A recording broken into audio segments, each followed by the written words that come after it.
Reis, capítulo 18. Glória seja Deus. Louvado seja Deus. Aleluia. Santo, santo, santo. Glórias a Deus. Aleluia. Santo, santo é o teu nome. Primeira Reis, capítulo 18, versículo 30 ao 34.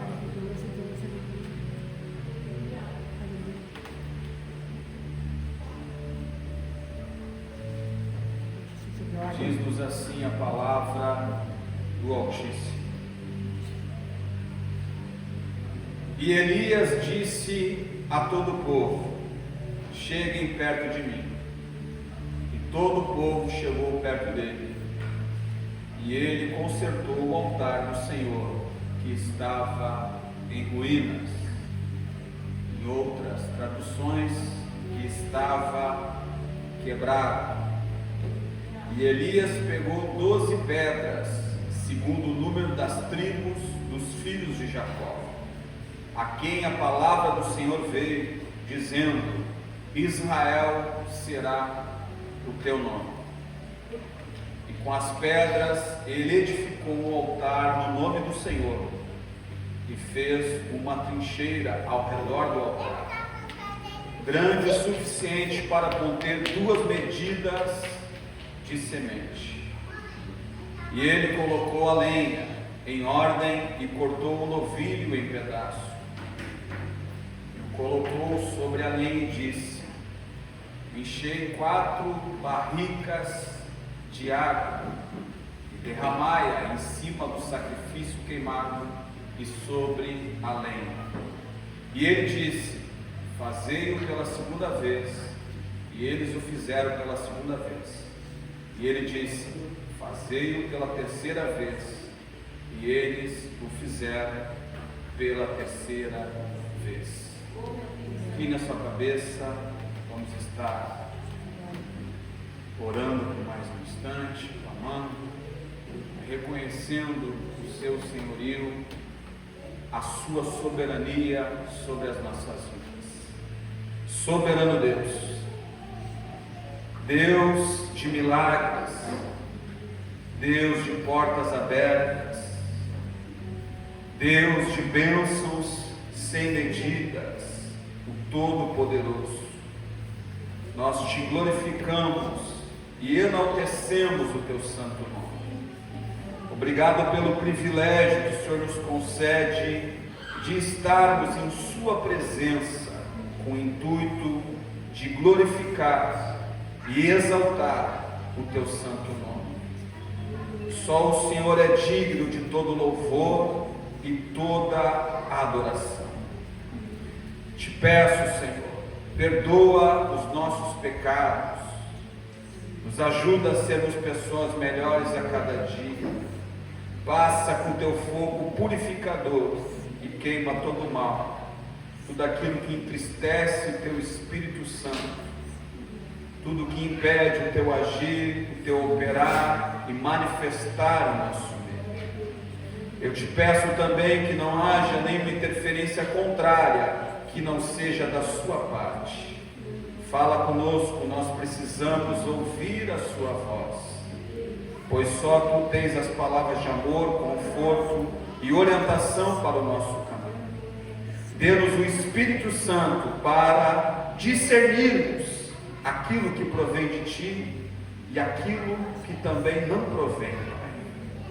Que a tua palavra possa ficar enraizada em nossos corações, a fim de não pecarmos contra ti, e que ela possa produzir em nós frutos para a eternidade. Amém, amém e amém. Podem tomar os nossos assentos. O tema ao qual Deus colocou em meu coração é restaurando o altar de Deus. O versículo 30, ao qual fizemos menção, nos relata que Elias restaurou o altar do Senhor que estava em ruínas. O contexto nos fala de uma grande seca, pois segundo a profecia de Elias, não houve chuva. O autor Tiago, em sua epístola, mais específico, no capítulo 5, versículo 17, menciona que não choveu durante 3 anos e 6 meses, ocasionando uma grande seca, crise econômica, caos instalado em todo Israel. E o motivo de Elias ter se levantado contra o povo de Israel e ter profetizado esse caos é por causa que Acabe, rei de Israel, naquele mandato, naquele período, e o povo haviam virado as costas para Deus. Toda vez que o povo vira as costas para Deus, Deus precisa tratar o seu povo. Nós mencionamos, reforçamos que o nosso Deus é um Deus de misericórdia, mas também não podemos esquecer que o nosso Deus é um Deus de justiça. Tudo aquilo que o homem semear, certamente colherá. Gálatas 6,7: de Deus não se zomba. Tudo aquilo que o homem semear, certamente ceifará. Aleluia. O que você tem semeado? Do que se queixa o homem? Lamentações 3,39: senão de seus próprios pecados.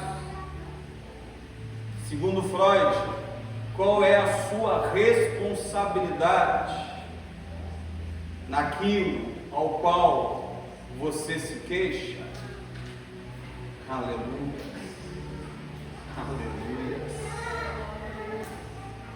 aleluia.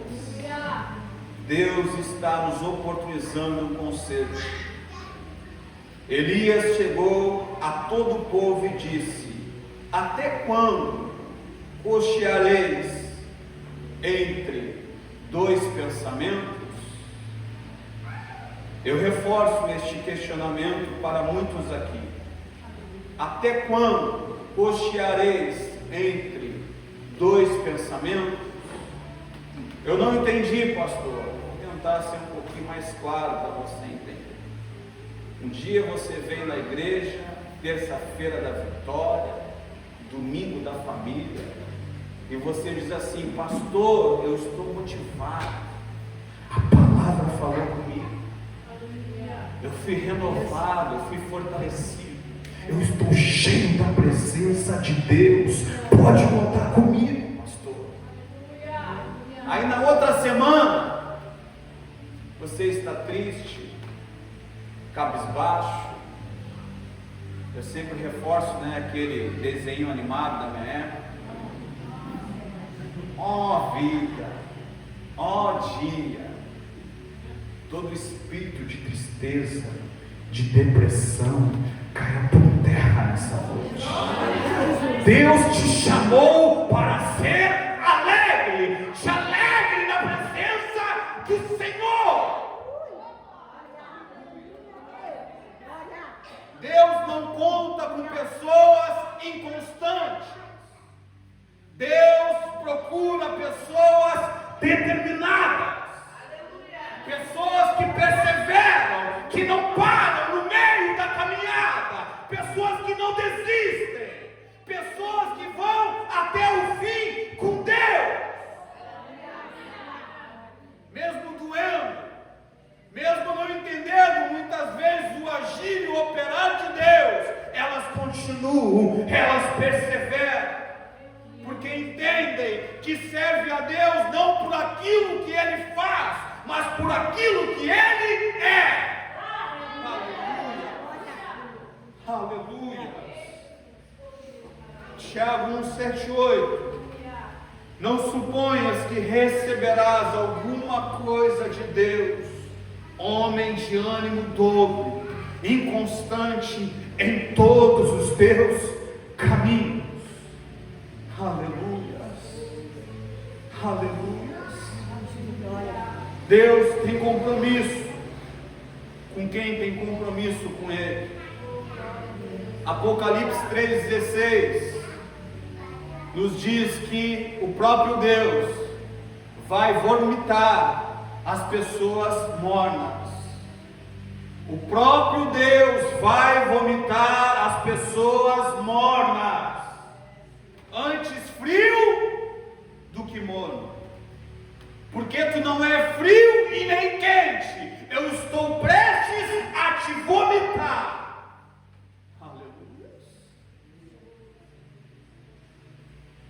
É melhor muitas vezes a gente parar de se enganar e ser frio então.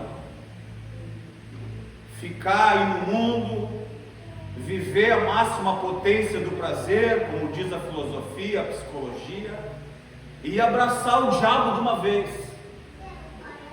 Pelo menos não tem engano. Porque as pessoas que não se decidem, elas ficam em cima do muro. E o muro não é de Deus, o muro é do diabo. A dúvida não é de Deus, a dúvida é do diabo. Ah, pastor, eu estou em dúvida. Ei, meu irmão, você está em dúvida? Vai orar, meu irmão. Porque as coisas de Deus, elas são claras. As coisas de Deus nos trazem paz, certeza, convicção. Não há dúvida. Se Deus não respondeu, se Deus não falou ainda, continua orando, continua adorando. Eu não tenho certeza, não tenho convicção, Deus não falou ainda. Continua adorando, continua no teu lugar. As coisas de Deus trazem paz. Quer ter certeza que é Deus falando? Pede confirmação para Deus. Isso vai gerar uma paz no teu coração. Vai haver concordância no mundo espiritual.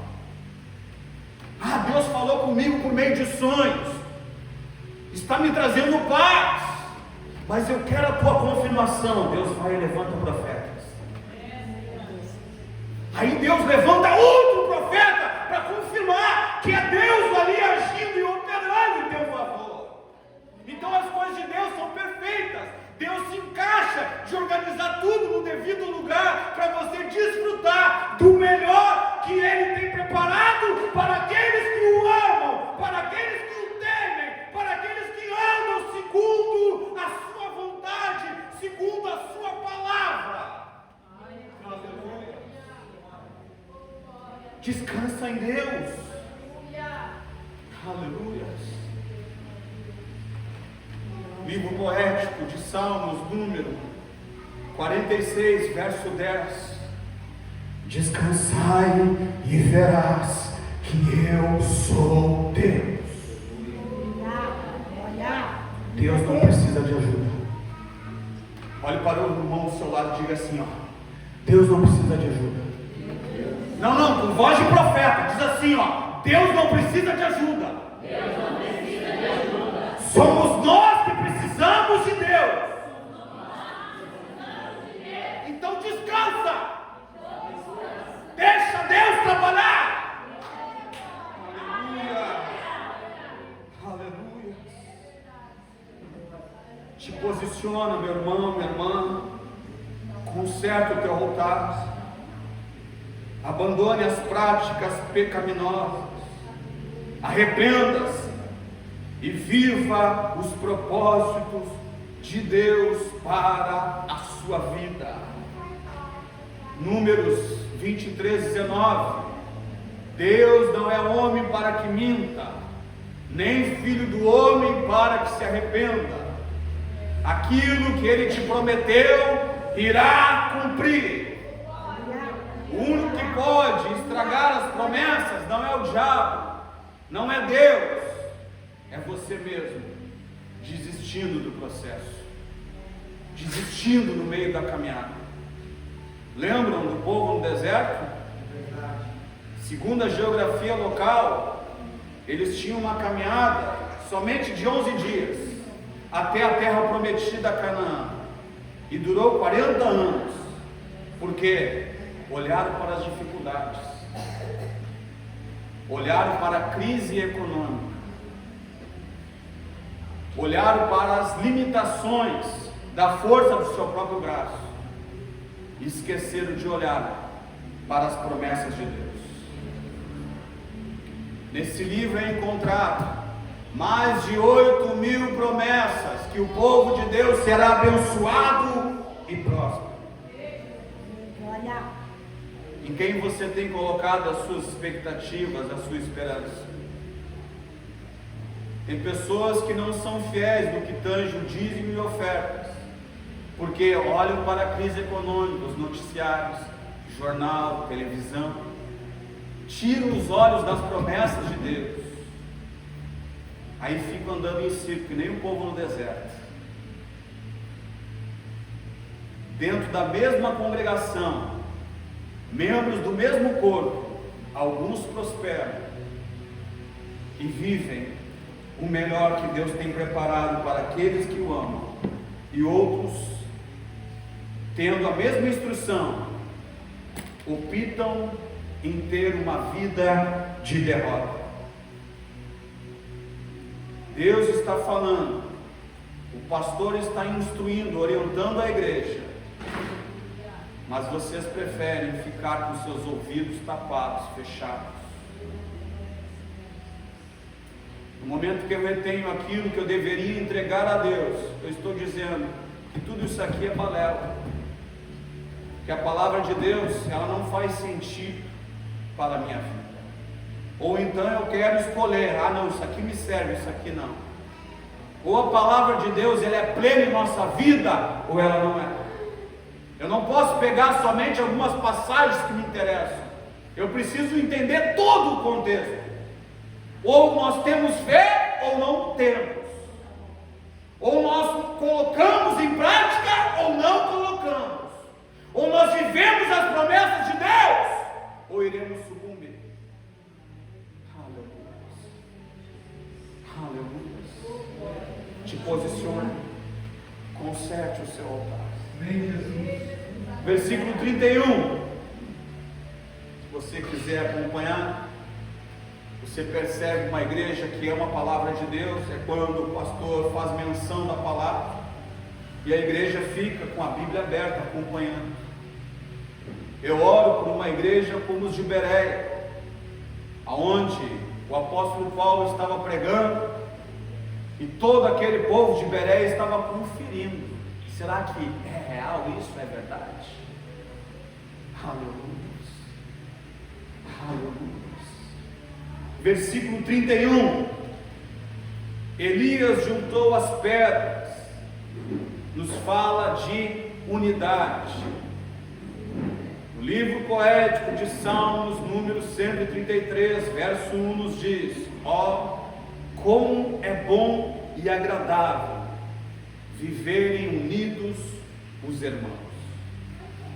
Vamos reforçar isso? Diz aí, como é bom e agradável. Quando os irmãos vivem em unidade. Glória. Amós 3:3. Andarão dois juntos, se não houver acordo entre eles. Aleluia. Ou que comunhão tem a luz e as trevas? Estamos falando de unidade. Você tem se aliançado com quem? O próprio Jesus disse dentro da igreja, falando para os fariseus, o contexto religioso, que o reino dividido ele não subsistirá. Ou todos vencem, ou nós não vamos atingir o propósito. Por isso a importância de estarmos na mesma visão de reino. Aleluia.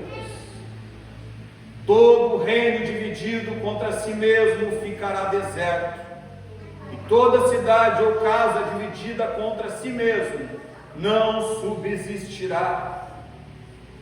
O apóstolo Paulo, em sua epístola, 1 Coríntios 12:25, ele disse: para que não haja divisão no corpo, pelo contrário, coopere os irmãos com igual cuidado uns dos outros. Amém. Glória. Glória a Deus. Diz aí para o teu irmão agora: ora por mim, que eu oro por você. Reforça aí, coloca aí o meu nome em tuas orações.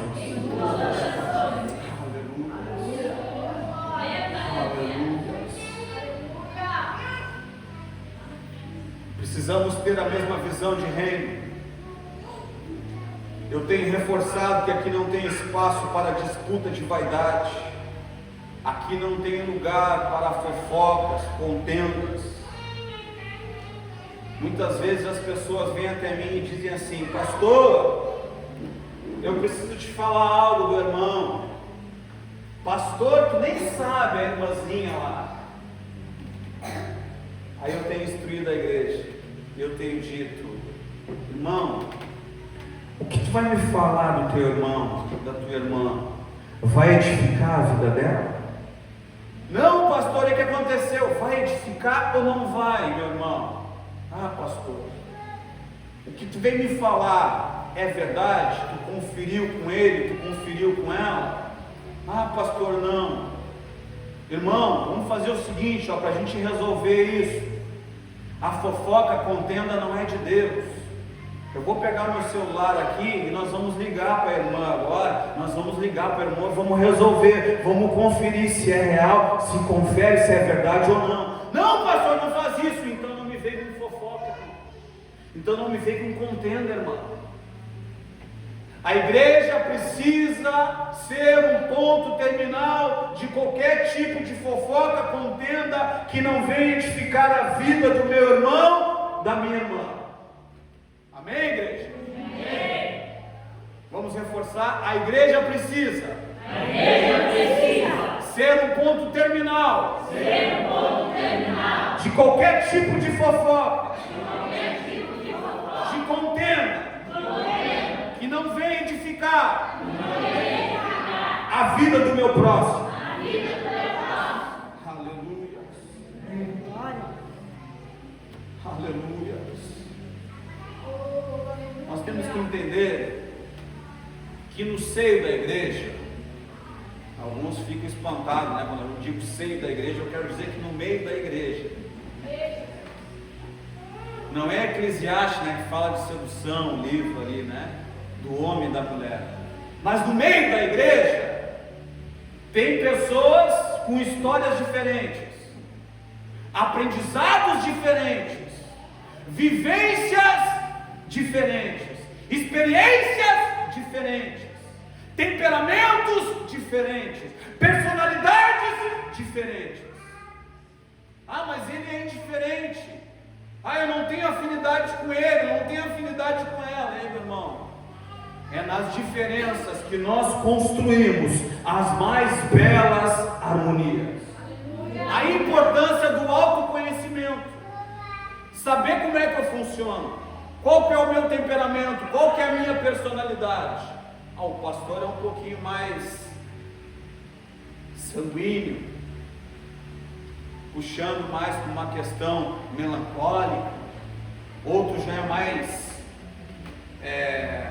me ajudem as personalidades, mais colérico, uma pessoa brava, com raiva muitas vezes, muito determinada. Outro já é mais fleumático, vai pensar 10 vezes antes de fazer alguma coisa, e está tudo bem. Eu preciso saber como é que eu funciono, qual que é o meu temperamento, e eu preciso entender também como é que o meu irmão e a minha irmã funcionam. Por que meu irmão agiu daquele jeito? Mas eu conheço a irmã. O que aconteceu para ela tomar aquela atitude? Procurar entender o contexto. Nem todo dia a gente está com um sorriso aberto. Hoje mesmo eu estou muito cansado. E às vezes fica notório, está tudo bem. Porque a gente cansa também. Nem todo dia a gente vai estar sorrindo. Tem dias que a gente vai estar chorando, que a gente vai estar triste. E está tudo bem. Eu preciso respeitar o momento do outro. Não é porque ele não sorriu para ti, que ele não gosta de ti. Pode ser que ele esteja passando por algum momento difícil. Pode ser que ela esteja passando por algum momento constrangedor, que parece muitas vezes até tem sem saída. E como é que ela vai estar sorrindo daí? Precisamos entender que o próprio Jesus, ele disse no seu evangelho, segundo escreveu João, no capítulo 16, o versículo 33: no mundo tereis aflições, mas tende bom ânimo, eu venci o mundo. Está tudo bem passar por momentos difíceis, faz parte da cruz, faz parte da chamada. Dias com sol, dias com chuva, aleluia. Dias alegres, dias tristes, mas independente, glorificando a Deus. Amém. Aleluia. Aleluia. 2 Timóteo 3:11. As perseguições e sofrimentos que eu enfrentei, coisas que me aconteceram em Antioquia, Icônio e Listra. Quantas perseguições, mas de todas estas o Senhor me livrou. O apóstolo Paulo também passou por perseguições, açoites, prisões, e está tudo bem. Aí você se acha a última bolachinha do pacote, a última Coca-Cola do deserto. Eu não entendo por que esse processo. É só comigo. Será que é só contigo, meu irmão? Está passando por prova, por dificuldade, te alegra. Você é um privilegiado. Depois da prova vem a aprovação. Deus quer te aprovar. Ele não quer te reprovar. Só querem as bênçãos de Deus. Só querem as mãos de Deus, aquilo que Ele faz, mas não querem a face do Senhor. Que cristianismo é esse? Está na hora da igreja adquirir maturidade. Está na hora da igreja adquirir experiências com o Pai. Porque se a gente não adquirir maturidade e experiências, vem qualquer vento, nos desvia do caminho do Senhor. Qualquer tempestade nos tira dos caminhos do Senhor. Ainda dizem: depois que eu me converti só vem luta e prova, e acabo saindo da igreja. Outros ainda obreiros que dizem assim: pastor, eu não creio nesse Deus carrasco. Aí vê como é que está a vida desses camaradas que disseram isso, que viraram as costas para Deus. Se não adquirir maturidade e experiências com Deus, vão andar que nem o povo no deserto, não vão viver o melhor que Deus tem preparado para aqueles que o obedecem, para aqueles que suportam o processo. Só vai viver os propósitos quem suportar o processo. Não temos mais tempo de brincar de sermos crentes. Ou nós somos de Deus ou não somos.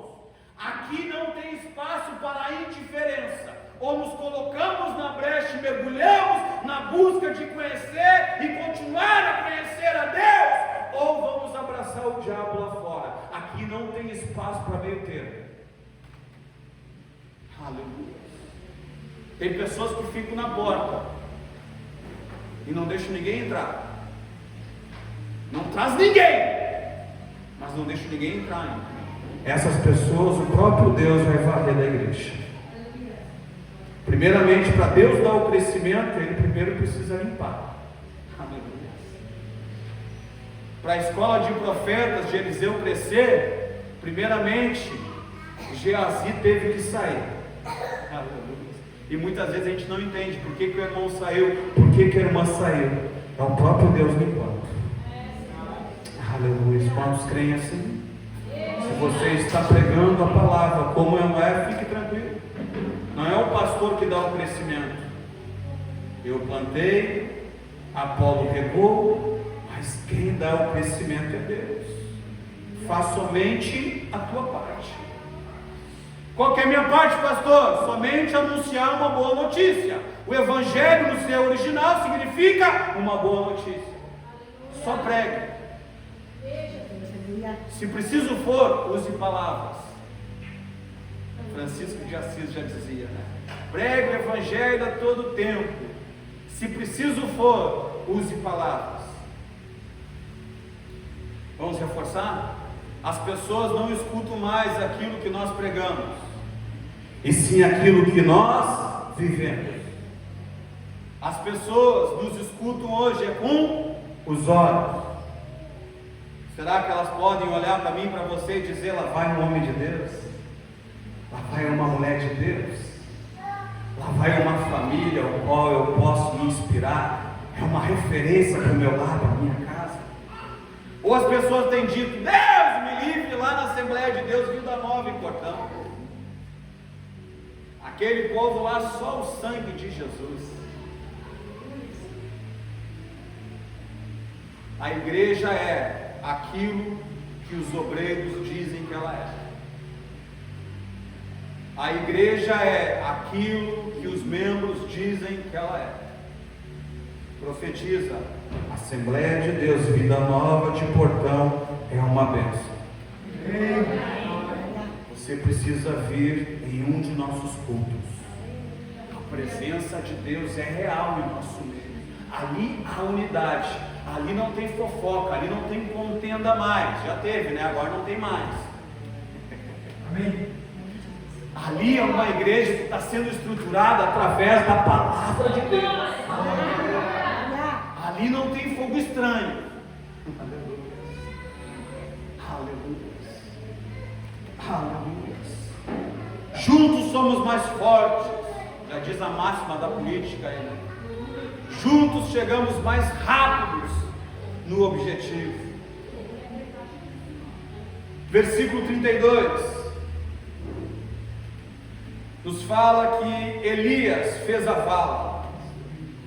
Vala nos fala de separação. O que é separação, pastor? Ato de viver somente para Deus. Tem muitas pessoas que querem casar. O apóstolo Paulo, ele decidiu se separar, um ato de viver somente para Deus, a fim de não ter empecilho para desenvolver a sua chamada, para desenvolver o seu galardão. Jeremias tinha o desejo de se casar, e Deus não permitiu. Ele levou a sua noiva, a fim de que Jeremias não tivesse nenhum empecilho para desenvolver a chamada ao qual Deus tinha para com ele. Elias separou a vala. Vala nos fala de separação, ato de viver somente para Deus. Aleluia. Não podemos nos contaminar com as iguarias deste mundo.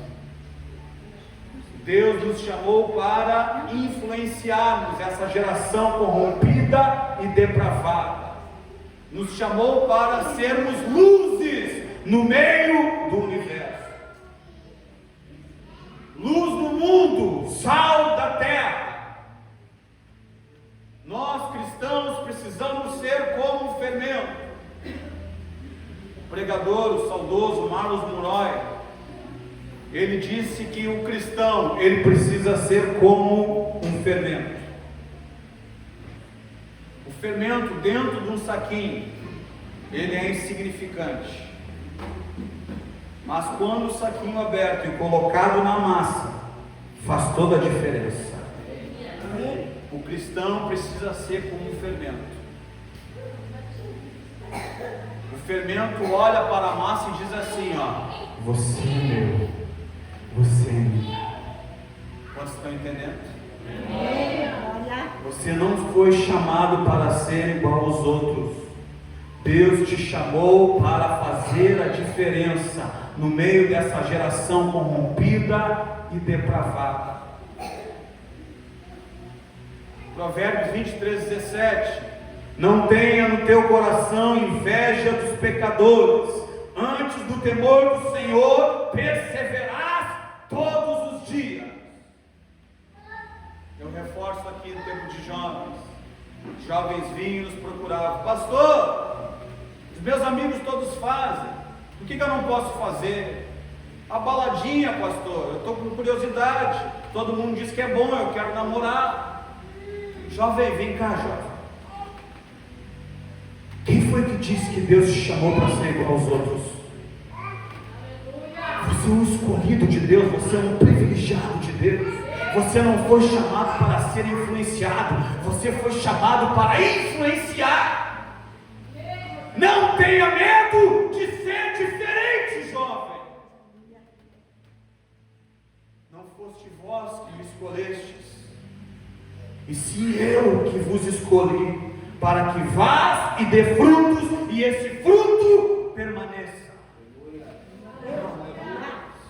Deixa Deus te usar. Entenda que você foi chamado para fazer a diferença no meio dessa geração corrompida e depravada.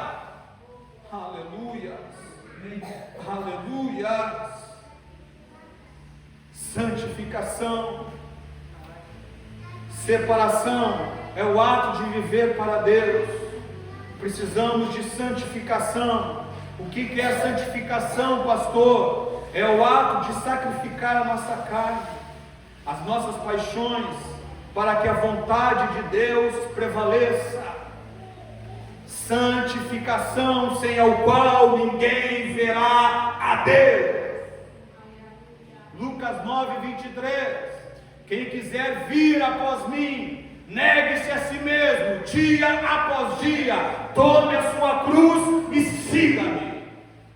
Isso é santificação, negar a si mesmo. Gálatas 2:20: fui crucificado com Cristo, assim já não sou eu mais quem vive, mas Cristo vive em mim.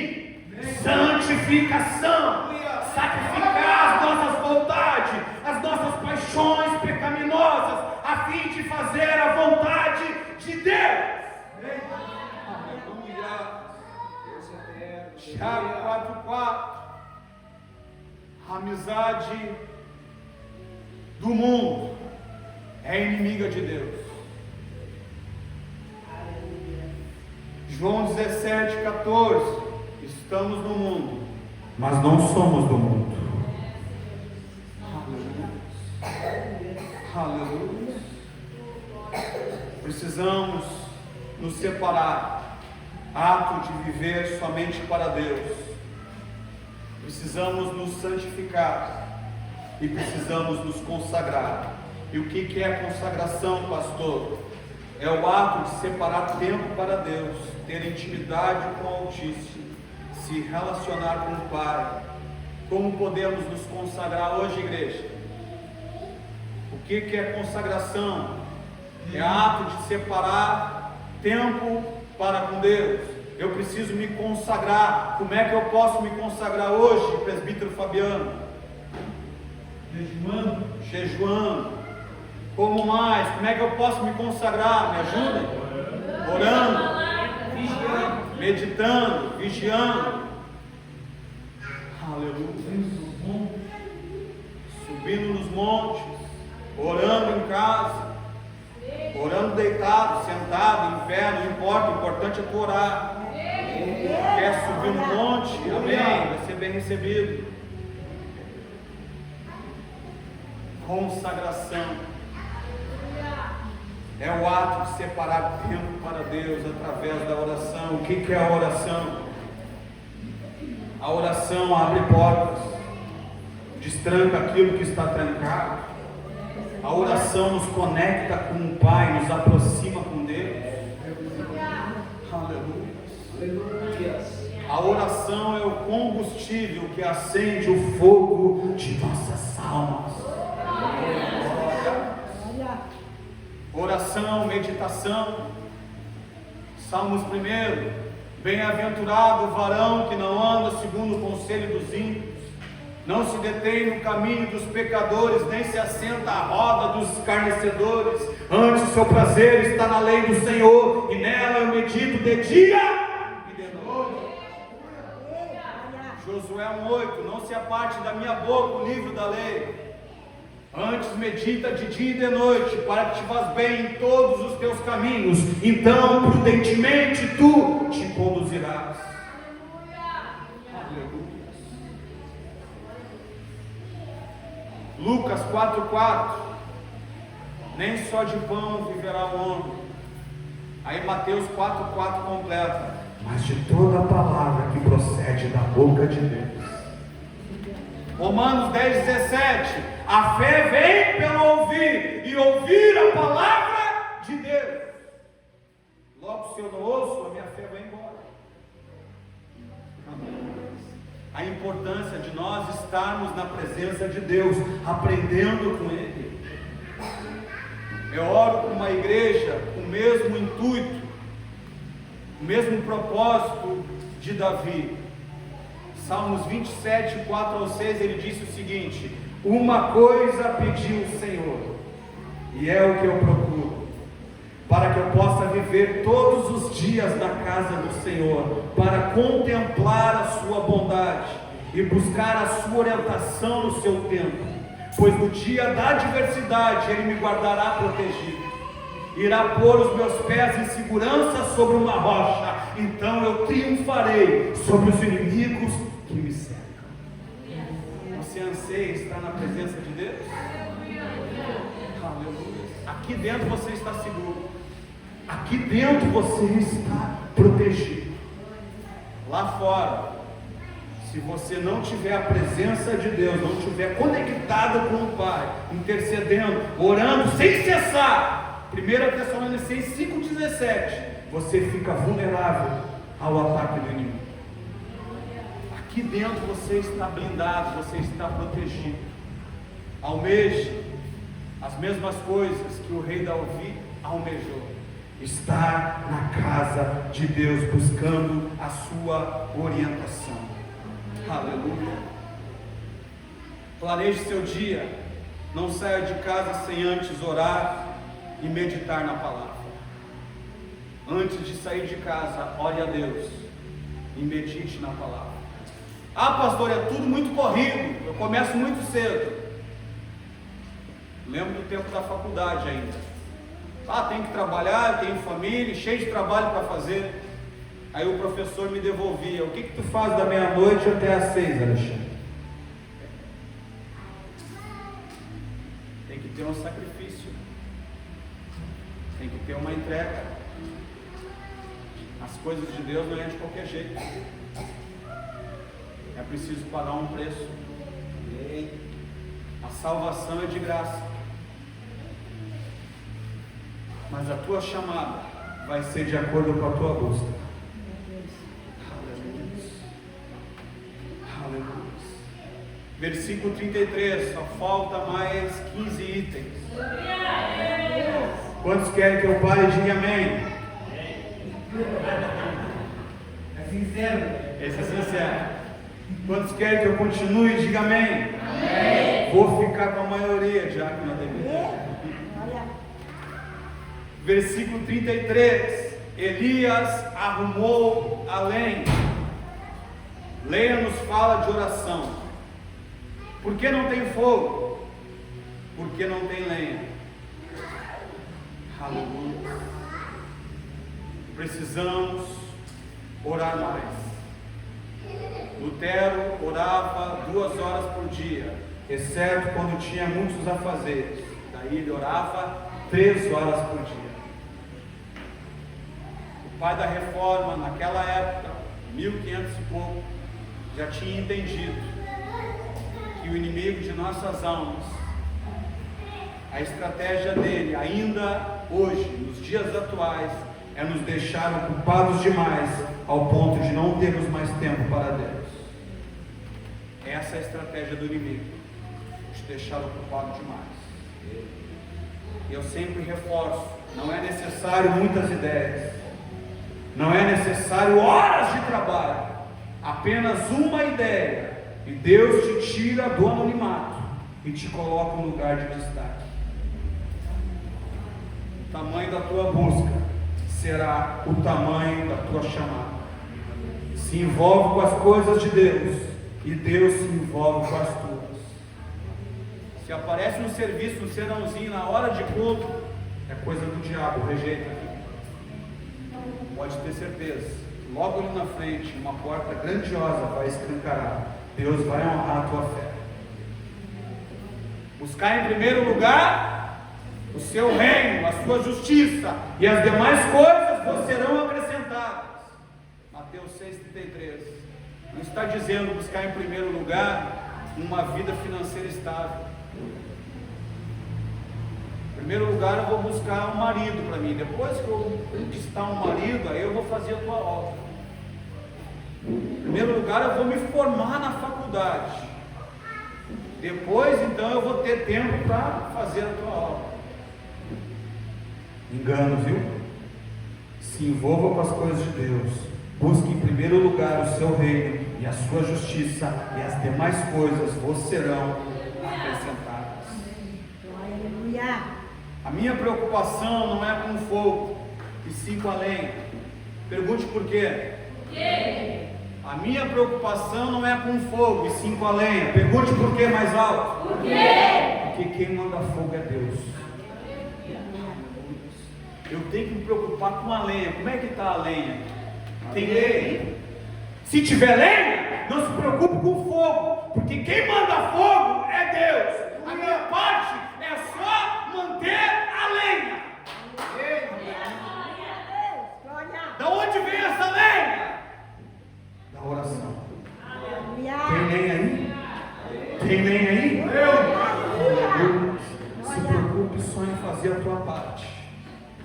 Conserte o teu altar ali, arrume ali a lenha, separe e deixe que em breve o Senhor vai mandar fogo. Eu acho lindo, né? As pessoas recitando nos congressos, na assembleia, isso é muito normal. Levítico 6:13. Fogo arderá continuamente sobre o altar e não se apagará. Que coisa linda. E o contexto nos fala de sacrifício. O sacerdote acordando de madrugada, preparando a lenha, removendo ali as cinzas. É por isso que hoje em nosso meio nós percebemos muitos pregadores, muitos pastores, obreiros com cheiro de fumaça. Deus vai remover todo o fogo estranho de nosso meio. Aleluia. O fogo consumidor do Espírito Santo vai consumir, vai tirar do nosso meio todo o fogo estranho. Querem avivamento? Querem que o altar não se apague, mas não tem lenha, estão de braços cruzados, passa o dia inteiro se escarnecendo, aí vem para o culto. Hoje eu quero fogo. Que fogo, meu irmão? Só se for fogo estranho. Passou o dia inteiro na Netflix, olhando o que não deve, no Facebook, no Instagram, aí vem para o culto e quer ver a presença de Deus. Da onde, meu irmão? Vai consertar o teu altar? Aleluia. Ai, não gostei dos louvores. A palavra do pastor é muito dura. Aleluia. O culto não começa, ou não começou agora às 20 horas. Eu sempre reforço. O nosso culto começa logo pela manhã, quando nós abrimos os nossos olhos e dissemos: bom dia, Espírito Santo. Eu estou indo para o trabalho, mas agora eu vou estar orando. Em seguida eu já vou estar meditando. Eu vou preparar um lugarzinho, uma cadeirinha aqui para ti. Vamos tomar um café junto. Está na hora de sair do trabalho, mas eu não posso sair sozinho. Vem junto comigo, Espírito Santo. Ali começou o nosso culto. Não é só agora, às 20 horas. Aleluias. Aleluias. Elias orou. Deus de Abraão,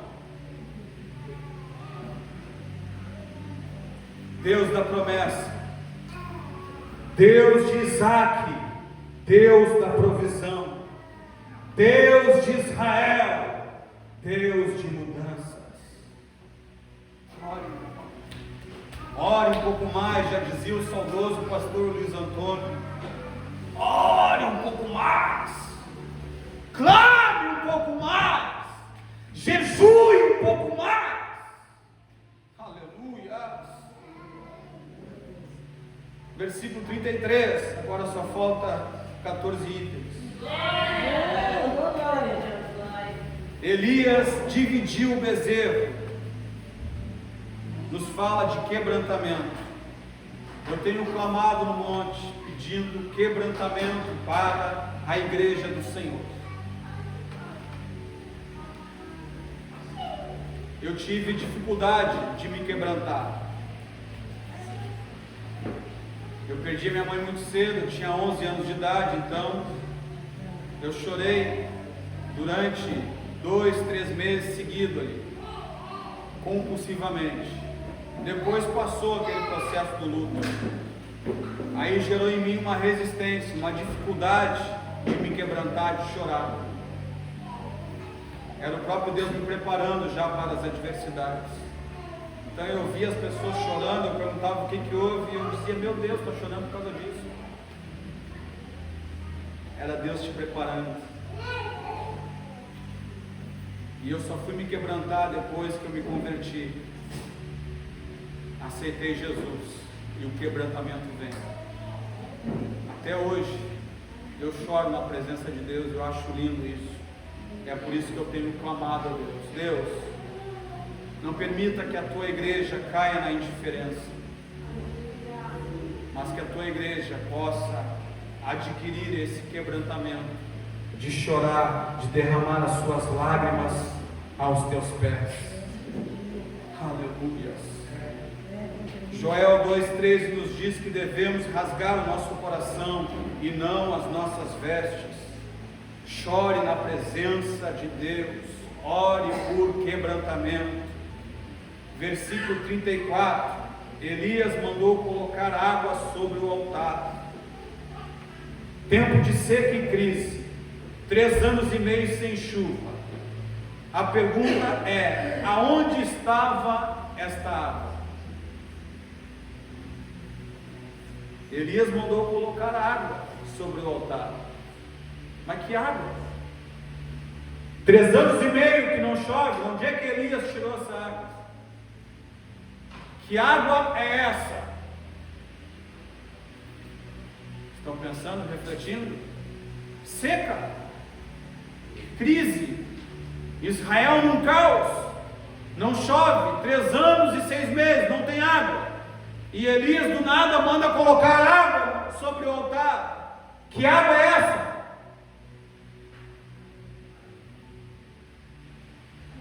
João 4,14.